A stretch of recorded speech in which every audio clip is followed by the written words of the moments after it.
Sir फैज़ हमीद के हवाले से क्या कहेंगे? सोशल मीडिया पर मुख्तलिफ खबरें चल रही हैं, कुछ लोग कह रहे हैं कि पीटीआई को नुकसान हो रहा है, कुछ कह रहे हैं कि इससे पीटीआई को फ़ायदा होगा, क्या समझते देखिए, हैं? पहली बात तो यह है कि ये इंटरनल इशू है फ़ौज का और वो कर रहे हैं तो अच्छी बात है, हम तो इसको अप्रिशिएट करेंगे, लेकिन इसमें ट्रांसपेरेंसी होनी चाहिए, इसमें बदनीयती नहीं होनी चाहिए। और सवाल ये पैदा होता है कि ठीक है टॉप सिटी वाला मामला था, लेकिन वो फैज़ाबाद धरने का क्या हुआ?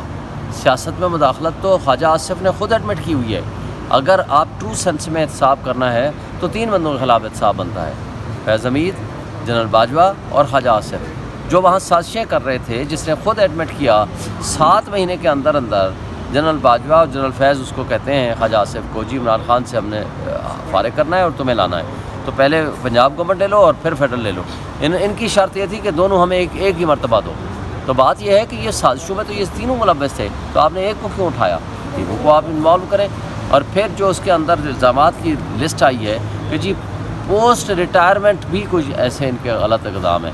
भाई जो असल इक़्तिदार होता है या आपके पास यूनिफॉर्म होती है, मिस यूज़ ऑफ अथॉरिटी तो आप उस वक्त करते हैं, रिटायरमेंट के बाद तो आप बैठ के खाली बातें कर सकते हैं, लेकिन जब आप यूनिफॉर्म में होते हैं उस वक्त आपने अगर सियासत की है या सियासत में मुदाखलत की है तो दैट इज़ रॉन्ग। यूनिफॉर्म के बाद आप उतर गए, आप रिटायर हो गए, आप सिविलियन आदमी बन गए, आपका फिर जो मर्ज़ी करें, जाएं जहाँ जो दिल करे करें। लेकिन जब आप यूनिफॉर्म में थे, अगर आपने जराइम किए हैं जो कि किसी ने भी किए हों तो उसके ख़िलाफ़ प्रोसीडिंग होनी चाहिए। तो जो आज हो रहा है उसके बारे में उसके रिटायरमेंट का इंतज़ार करेंगे।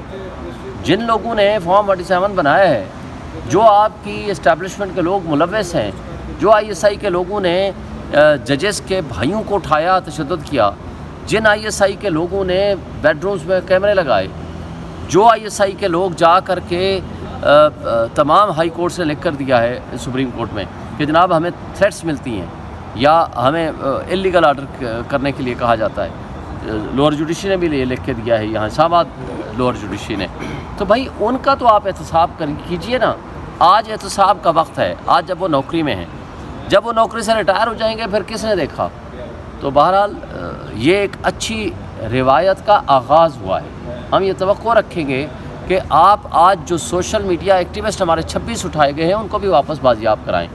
आज जो अज़हर मशवानी के भाई हैं उनको भी बाजियाब कराएं। आज जिस अंदाज से रिजवान और उसके भाई को उठाया हुआ है उनको भी बाजियाब कराएं। आप कानून की हुक्मरानी अगर आप चाहते हैं तो कानून की हुक्मरानी सिलेक्टिव नहीं होनी चाहिए, इन इट्स ट्रू सेंस होनी चाहिए, फिर आपका मुल्क आगे चलेगा।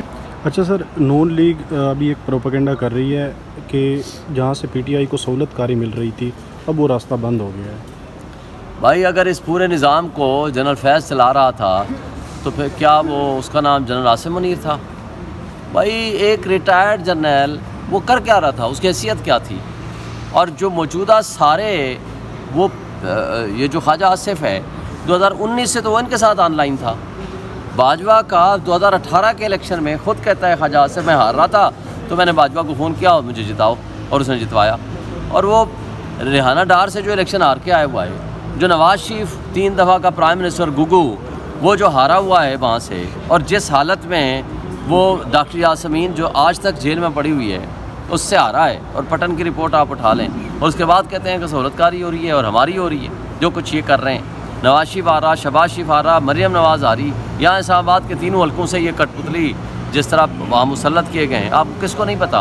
औरंगज़ेब साहब ने बड़ा सख्त आर्डर पास किया है और 15 तारीख फ़िक्स कर दी है। उन्होंने पर्सनली तलब कर लिया है सारे कंसर्न रेस्पोंडेंट्स को, जिसमें IG समेत और बाकी सेक्रेटरी इंटीरियर वगैरह वगैरह सारे आ जाएंगे, और इंशाअल्लाह ताला ना सिर्फ वो पर्सनली हाज़िर होंगे, और इस बात का इम्कान है कि कल तक शायद या छोड़ दें या उनको कम से कम कहीं प्रोड्यूस कर दें before a court of law. और अगर ये नहीं होगा तो ये देखें, ये बनाना रिपब्लिक नहीं है, ये गैर आइनी और गैर क़ानूनी काम जिस तरह की हमारी एजेंसीज़ कर रही हैं, दैट इज़ रॉन्ग। अब अज़हर मशवानी अगर एक पॉलिटिकल एक्टिविस्ट है तो उसके उन भाइयों का क्या कसूर है कि जो 2 प्रोफेसर्स हैं, और पहले उसके बाप को उठाया गया था, उसको बाद में छोड़ दिया, अज़हर मशवानी को भी उठाया गया था। लेकिन अगर क्या हम अपने मुल्क में आइन और क़ानून की बालादस्ती चाहते हैं या पामाली चाहते हैं? अगर कानून की बालादस्ती चाहते हैं, इस मुल्क को निज़ाम इंसाफ के मुताबिक चलाना है, तो फिर आपको क़ानून के मुताबिक चलना पड़ेगा और अदालतों के फ़ैसलों को मानना पड़ेगा, और हमें उम्मीद है कि इंशाअल्लाह वो जल्दी बाजियाब हो जाएंगे। अच्छा, आज़ादी का दिन है, आप झंडियों के नीचे खड़े हुए हैं, حالات یہ ہو چکے ہیں کہ ہم واٹس ایپ پہ ایک پکچر تک جو ہے وہ ڈاؤن لوڈ نہیں کر سکتے. کیا یہ ہماری آزادی ہے؟ اس بارے میں آپ کا کیا بات ہے؟ یہ جو کٹ پتلی مسلط کیے گئے ہیں ان بے شرموں اور بغیرتوں کو یہ شرم و حیا نہیں ہے کہ اس ملک کو آپ کہتے ہو ہم آگے لے کے جا رہے ہیں. اور آگے کیا تم لے کے جاؤ گے؟ اس ملک کے نوجوانوں کو آپ آئی ٹی سے آپ کہہ رہے ہیں جی پتہ نہیں وہ ایک ان کی ایک ان پڑھ جاہل ایک وزیر اطلاعات ہے، پتہ نہیں کیا ہے، وہ کہتی ہے ہم نے فائبر وال لگا دیا ہے. کون سی؟ وہ ایک ہے، بس نام میں نے مناسب نہیں سمجھتا، میں اس قابل نہیں سمجھتا نام لوں. بھائی فائبر وال تم نے لگا دیا ہے، پتہ نہیں کہاں سے لے کر آئے ہو. اپنی فائبر کو سائٹ پہ رکھو، خدا کے لیے اس ملک کو تم چلنے دو. اس کے تو اپنے دکھڑے ختم ہوتے، وہ تو آئے دن چیف جسٹس کی عدالت میں جاتی ہے کہ میری کردار کشی ہو رہی ہے. اس کو یہ کہیں، وہ عمران خان صحیح کہتا ہے کہ اول تو یہ پڑھے لکھے نہیں ہیں، دوسرا سیکھنے کی کوشش بھی نہیں کرتے. بھائی یہ جو طریقہ واردات انہوں نے فائر وال لگانے کی کوشش کی ہے، جو بظاہر یہ لگتا ہے وہ ان سے سنبھل نہیں پایا. اور حالت یہ ہے آپ کا واٹس ایپ آپ کا نہیں چل رہا، آپ کا ایکس آپ نے بند کر دیا ہے، آپ کا نیٹ نہیں چل رہا، بات آپ نہیں کر سکتے. تو اس ملک کو آپ نے ترقی کی سمت میں کیسے لے کے جانا ہے؟ پورا نظام، پوری دنیا کا سسٹم آپ کے آئی ٹی کے اوپر منحصر ہے، پورا دنیا کا نظام. آج پاکستان میں ڈیجیٹلائزیشن کا زمانہ ہے اور ہم اس طرف بڑھ رہے ہیں. اور ہمارا ہمسایہ ملک وہ بلٹ ٹرین چلا رہا ہے سمندر کے اندر، اور ہم اپنے بچوں کو اٹھا رہے ہیں. یہ ہمارا فرق. اچھا سر یہ بتائیں، اور آئی ایس ایف کے لوگوں کو اٹھانا شروع کر دیا ہے، ہمارے جو انصاف اسٹوڈنٹس فیڈریشن ہے ان کے لوگوں کو اٹھانا شروع کر دیا ہے. کل پرسوں یہ اس سے زیادہ خوف زدہ ہیں. پرسوں ہم نے ایک تنظیم کی میٹنگ رکھی ہوئی تھی، صرف تنظیم اسلام آباد کی، جو بلدیاتی الیکشن ہو رہے ہیں اور بلدیاتی الیکشن میں ہم نے ٹکٹوں کی تقسیم کرنی ہے.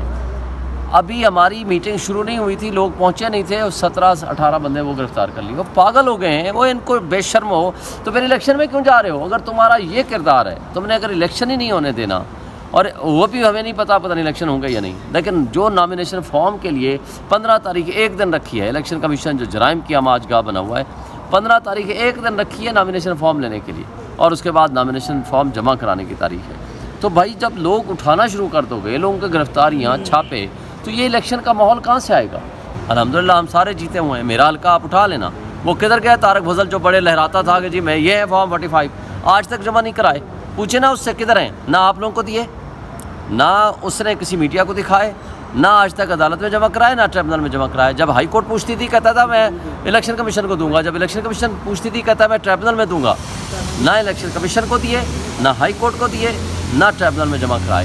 اور نہ آج تک کسی میرے جس کو کہتے ہیں نا چیلنج کا اس نے جواب دیا.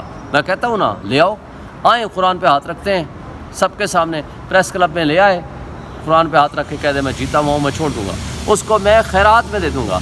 اگر اس کو اتنا شوق ہے بننے کا، اس طرح کا جھوٹ کا، اللہ کے پاک نام کے نیچے کھڑا ہو کے جو بندہ جھوٹا بیان دے، حلف لے اٹھائے، تو اللہ ہی اس سے پوچھے گا نا. اور یہی ان کی حالت ہے آج. شعیب شہین صاحب